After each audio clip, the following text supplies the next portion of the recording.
지난주는 수치에 이를 그릇들을 이제 일깨워야 된다라고 말씀을 했다면, 그 수치에 이르는 그 그릇들, 그 사람들이 무엇 때문에 수치에 이른다고 그랬죠?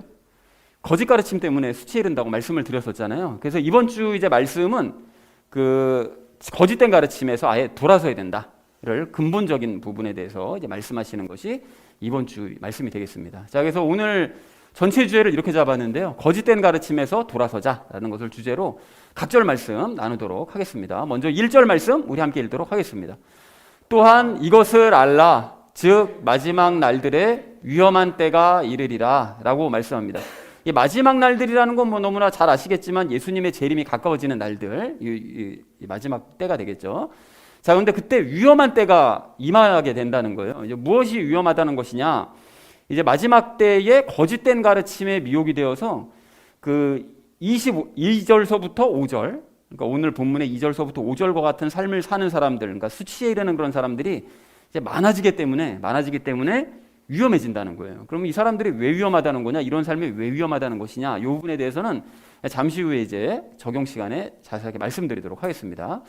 자, 그래서 1절 말씀을 이렇게 정리할 수 있겠는데, 이것을 알라, 예수님의 재림이 가까워지면 위험한 때가 임하게 될 것이다. 이 사실을 너희가 분명하게 알아야 된다 라고 얘기했다는 것이 1절 말씀이 되겠습니다. 자, 이어진 2절 말씀 우리 함께 읽도록 하겠습니다. 사람들이 자기를 사랑하며 탐욕을 부리며 자랑하며 교만하며 신성모독하며 부모에게 불순종하며 감사하지 아니하며 거룩하지 아니하며 라고 얘기하면서 2절서부터 4절까지 쫙 이제 이어서 그런 성품, 특성들에 대해서 이제 얘기를 하는데요. 그 모든 2절서부터 4절까지 내용 중에 그 5절까지도 합쳐서 그 내용 중에 제일 문제가 되는 게 바로 이 첫 번째 항목입니다. 자기를 사랑하는 거예요. 이게 아래에 기록한 모든 악한 열매들의 뿌리가 되는 거예요. 자기를 사랑하는 것이. 자, 그래서 탐욕을 부리는 게 왜 그렇게 되는 건가 하면 자신의 만족, 자기를 사랑하니까 자기 만족이 중요한 거죠. 이제 그러다 보니까 탐욕을 부리게 되는 거죠.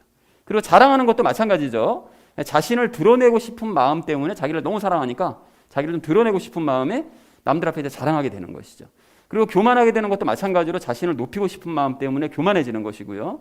신성모독하는 거는 하나님보다 자기 자신을 더 높이니까 자기를 사랑해서, 그래서 신성모독하게 되는 거고, 부모에게 불순종하는 것도 부모보다 자기 자신을 더 높이니까 불순종하게 될 수밖에 없는 것입니다. 그리고 감사하지 아니하는 것도 자기 자신이 자격이 있다고 생각하는 거예요. 뭔가를 이제 받거나 나 뭐 치아를 듣거나 하면 이거 너무 당연한 거지 라고 자기 자신을 너무 사랑하니까요. 자격이 있다고 생각하기 때문에 전혀 감사하지 않습니다. 하나님께 받더라도. 그리고 거룩하지 않은 것도 역시 마찬가지로 자신의 그 가치관이 옳다고 생각하기 때문에 난 내 생각이 옳아, 내 가치관이 옳아, 그렇기 때문에 나는 내가 마음대로 살더라도, 거룩하지 않고 그냥 내 마음대로 살더라도 내가 옳아라고 생각하기 때문에 거룩하게 사는 것과는 거리가 멀게 살아갈 수밖에 없다라고 말씀하고 있습니다. 그래서 2절 전체 의미를 정리를 해보자면 그래서 위험하다는 거예요. 이게 마지막 날들에 이제 위험한 때가 이르게 되면 사람들이 자기를 사랑하고 탐욕 부리고 자랑하고 교만하고 신성모독하고 부모에게 불순종하고 감사하지 않고 거룩하지 않게 행동을 하는 사람들이 나타나게 될 것이다 라고 얘기했다는 것이 이제 2절의 의미가 되겠습니다. 자, 이어진 3절 말씀 우리 함께 읽도록 하겠습니다. 본성에 애정이 없으며 협정을 어기며 거짓 고소하며 절제하지 못하며 사나우며 선한 자들을 멸시하며 라고 말씀합니다. 이 본성에 애정이 없다고 얘기하는데, 본성의 애정이 무엇인가 하면 그 부모가 자식을 사랑하거나 아니면 뭐 힘든 형편의 사람들에게 불쌍히 여기는 마음이 자동으로 생기잖아요. 이제 그런 것들이 없다는 거예요. 이제 마지막 때가 되면. 그러면 이 사람들은 왜 그러냐? 자기만 사랑하는 거죠.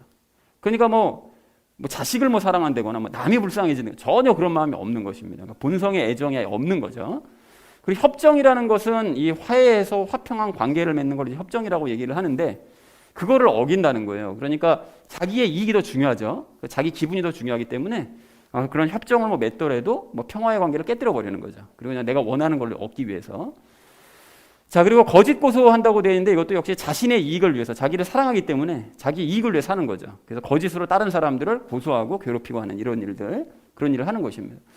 그리고 절제하지 못하고 사나운 것도 마찬가지로 자신의 감정만 중요하기 때문에 절제하지 못하는 거죠. 그리고 사납게 말하고 행동을 하는 이런 모습을 보이게 됩니다. 그리고 선한 자들을 멸시한다는 것, 여기서 선한 자들은 일반적인 선한 사람들도 있겠고, 또 항상 말씀드리지만 예수님과 함께하는 사람, 그 선한 사람들도 있을 텐데 그런 사람들을 멸시하는 거예요. 그러니까 자신의 신앙만이 옳다고 생각하기 때문에 그 예수님과 함께하는 그런 사람들을 이제 멸시하는, 특히 유대인들이 그러겠죠. 그리고 또 영지주의자들도 마찬가지고 다 예수 그리스도를 믿되 좀 미련하게 믿는다고 자기가 보이는 사람들 막 멸시하고 무시하고 손가락질하는 이런 모습을 보인다는 것입니다.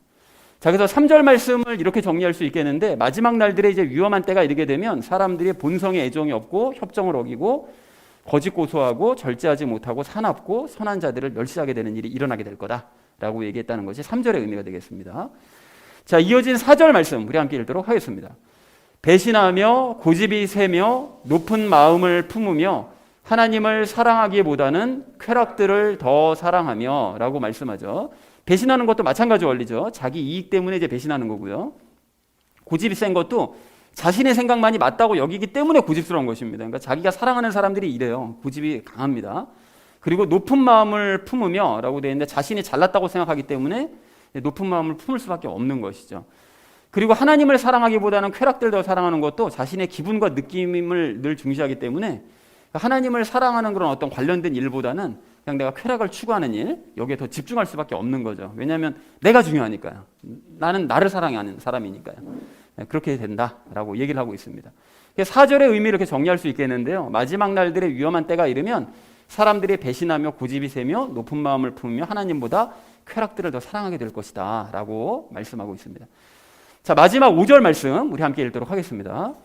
하나님의 성품의 모양은 있으나 그것의 능력은 부인하리니 이런 자들에게서 돌아서라 라고 말씀하는데, 여기 이제 하나님의 성품이라는 것은 그 디모데전서 2장, 3장, 4장, 6장에서 계속 강조를 했습니다. 이게 무엇인가 하면 예수님을 닮은 모습이 하나님의 성품인 거죠. 하나님의 성품은 곧 예수님을 닮은 모습.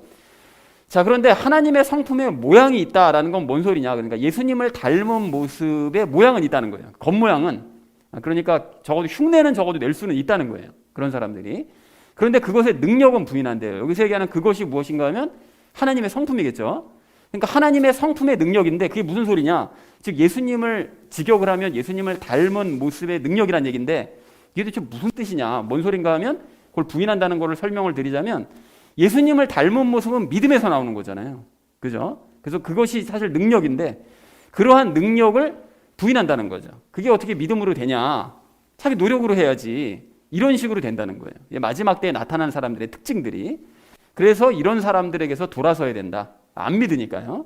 라고 지금 얘기를 하고 있습니다. 그래서 마지막 날들의 위험한 때가 이르면 사람들이 예수님을 닮은 모습을 흉내내려고는 하겠지만 믿음의 능력은 부인하게 될 것이다. 이제 그렇게 되면 그런 사람들에게서 너는 돌아서야 된다. 앞에서 얘기했던 2절서부터 4절까지가 모든 그런 모습을 나타내는 사람들에게서 너희는 돌이켜야 된다. 라고 얘기했다는 것이 이제 5절의 의미가 되겠습니다. 그래서 오늘 본문 말씀을 전체적으로 정리하자면, 이제 재림이 가까워지면 이제 위험한 때가 임하게 될 텐데, 사람들이 자기를 사랑하고 탐욕 부리고 자랑하고 교만하고 쭉쭉쭉 나가서 본성의 애정이 없으며 협정 어기고 거짓 고소하고 쭉 나가서 하나님보다 쾌락을 더 이제 사랑하게 되고요.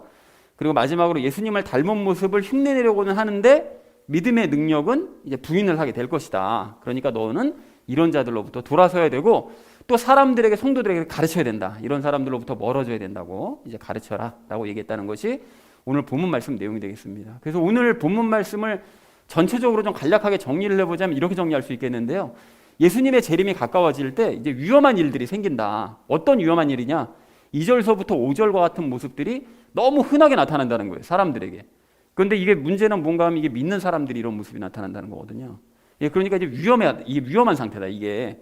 그러니까 너희는 이럴 때 그런 사람들로부터 돌아서야 된다라고 얘기했다는 것이 오늘 본문 말씀이 되겠습니다. 그래서 우리가 적용 시간에 3가지 내용을 나눌 건데요.